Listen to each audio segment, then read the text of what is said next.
उतना ही मास प्रोडक्ट का भी है।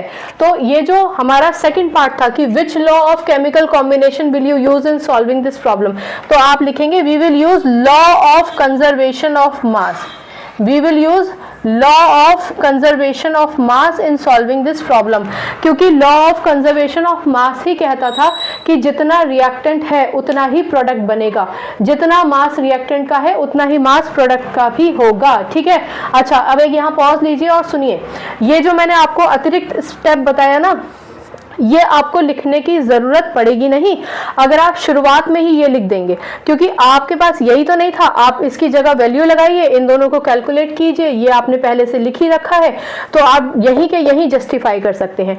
ये मैंने आपको समझाने के लिए लिखा था। ठीक है, एग्जामिनर को समझाने के लिए आपको अलग से कुछ लिखने की ज़रूरत नहीं है।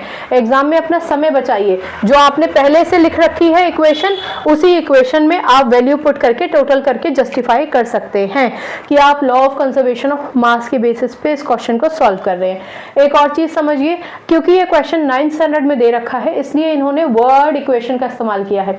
अगर हायर क्लास में यही इक्वेशन दी जाएगी तो वर्ड इक्वेशन नहीं होगी। ठीक है ना, कुछ बोर्ड्स में भी आप कैल्शियम कार्बोनेट की जगह इसका फॉर्मूला ही लिखा पाएंगे, यानी हम इसको किस फॉर्मूले से जानते हैं, कैल्शियम कार्बोनेट CaCO3 होता है। ठीक, कैल्शियम ऑक्साइड CaO होता है और कार्बन डाइऑक्साइड आप सभी जानते हैं CO2 होता है। ठीक, अगर आप देखें कि ये बैलेंस है या नहीं, Ca1 है, Ca1 है, कार्बन 1 है, कार्बन 1 है, ऑक्सीजन 3 है, ऑक्सीजन 2 और 1 3, यानी ये इक्वेशन बैलेंस्ड है। तो कैल्शियम कार्बोनेट CaCO3 होता है, कैल्शियम ऑक्साइड CaO और carbon dioxide CaO।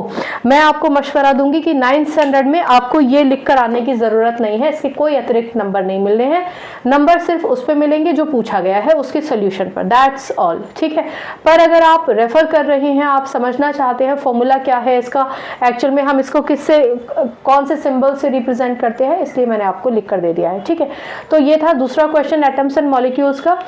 Atoms and molecules या 9th स्टैंडर्ड की किसी भी चैप्टर में कोई प्रॉब्लम है तो आप मुझे बेहिचक पूछिए। क्वेश्चन पूछेंगे तो आपकी क्वेरीज, आपके डाउट सब क्लैरिफाई ही होंगे, आपको केमिस्ट्री ज़्यादा अच्छी लगेगी। ठीक है ना, नहीं पूछेंगे तो डाउट अंदर ही रहेगा, किसको पता चलेगा। कोई भी टीचर बहुत खुश होती है अगर बच्चा अपना डाउट पूछे, टीचर को भी अच्छा लगता है कि मेरे क्लास में जितने भी बच्चे हैं सबके डाउट क्लियर हो गए, सबको मेरा लेक्चर समझ में आ रहा है।